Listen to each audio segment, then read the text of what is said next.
In the last set of videos, we explored antiderivatives, and with them, we talked about indefinite integrals. In this module, we hope to talk about the definite integral, i.e., an integral without bounds, or with bounds, sorry. And so, with a definite integral, your output, your end result is a number, whereas with an indefinite integral, you actually get a function out at the end. As a way of introducing it, we are going to start with talking about work from physics. So that'll be in this video, and then in later videos we'll talk about Riemann sums, and then explore definite integrals and their applications.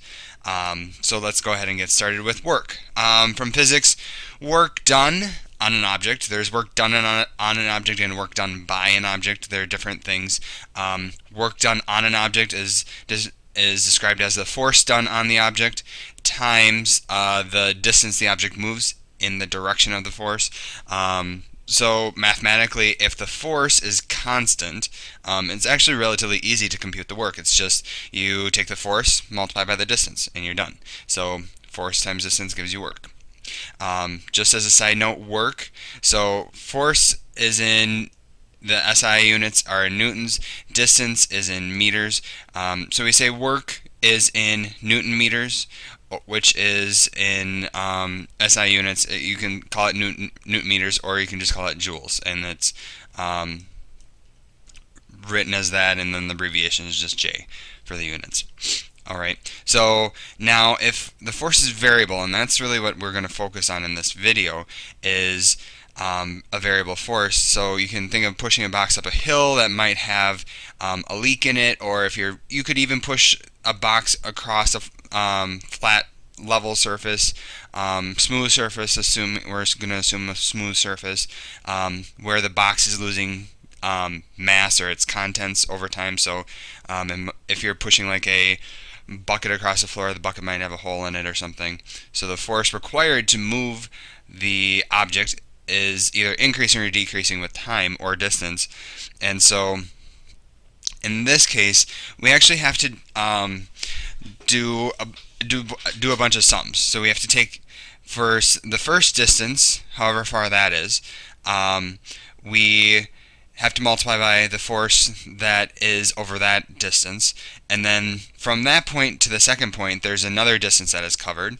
So we're thinking, okay, on a number line, so if we start here, call this D1, D2, actually I should just call these X. Let me redo this. Okay, so on my number line I'm going to have different points at which I'm going to take measurements. So call this, say, x0, x1, x2, and x3. Then the distance is actually the distance in between them. So in here, this is d1. In between here, this is d2. And then in between here, this is d3. Alright, and so on and so forth. So what we'd have to do is we'd actually have to take whatever the force is over this interval times this distance, and then same thing, and then add them all up to obtain the work. Okay, so, and then you're going to see a little scary notation.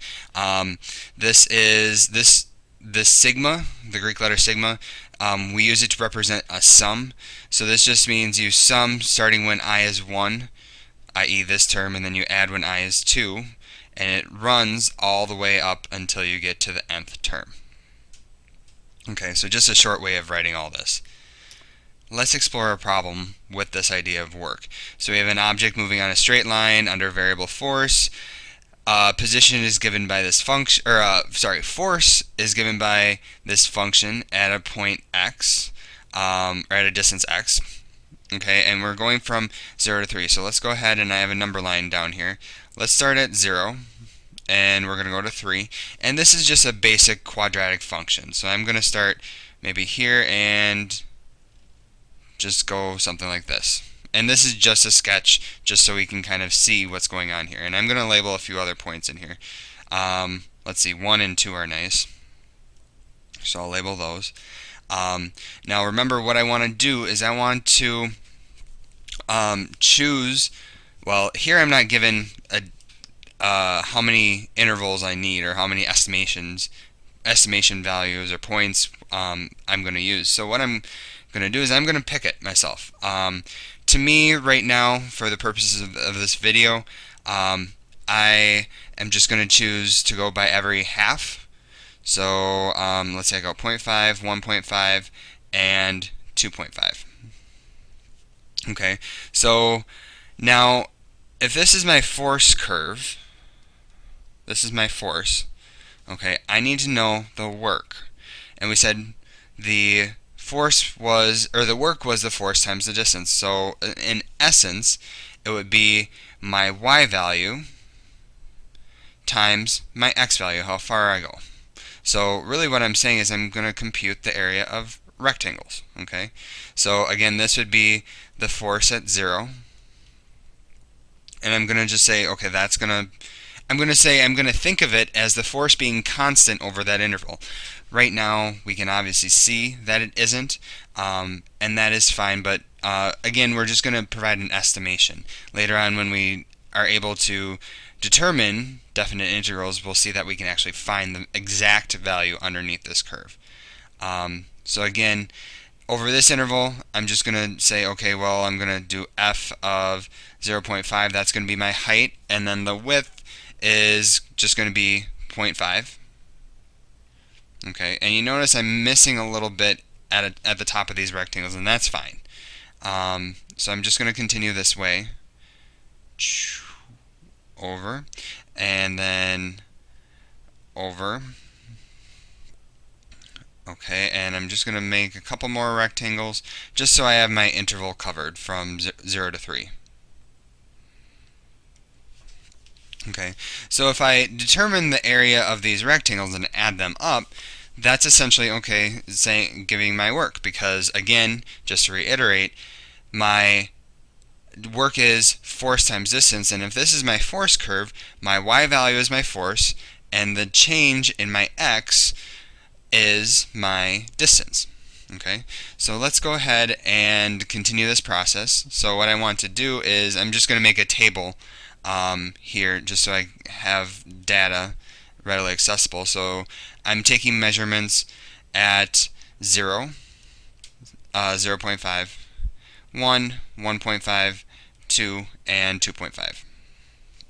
Okay, and then I have the function, so I can actually just determine these function values, and I get 1, 1.25, 2, and 3.25, and 5, and then my last value is going to be 7.25.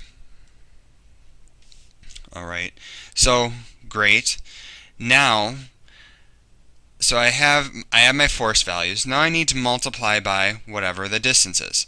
So all the distances here are actually going to be the same. So distance 1 is equal to distance 2 is equal to what all the other ones, which is equal to distance 6, which is, again, we're looking at the distances between these values, and that's just going to be, 0.5. Okay, and for future reference, we're going to call this delta x, and in upcoming videos, we'll see why it's called delta x. Okay, or how to actually compute it rather than just making the graph. Alright, so now I need to determine the work. Okay, so the work is just going to be, remember, here I'm going to do the sum over all x for the force times the distance, dxi, sure, or di, I don't really know how to denote this. Okay, so doing all this, we have to do 1 times 0.5, so the force times this delta x, and then plus 1.25 times 0.5, and I'm just going to do so on up until 7.5 or 7.25 times 0.5, and after you do this computation, you should get 9.875. Okay, joules. Okay, so we're estimating, our first estimate is roughly almost 10 joules of work that is done over this period. Okay, so again, this is not the best estimate because obviously as we look underneath the curve, we're missing parts of the work that is actually done.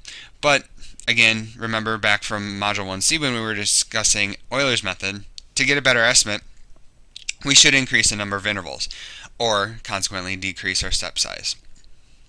Okay, so basic idea of work is to determine the force and the distance.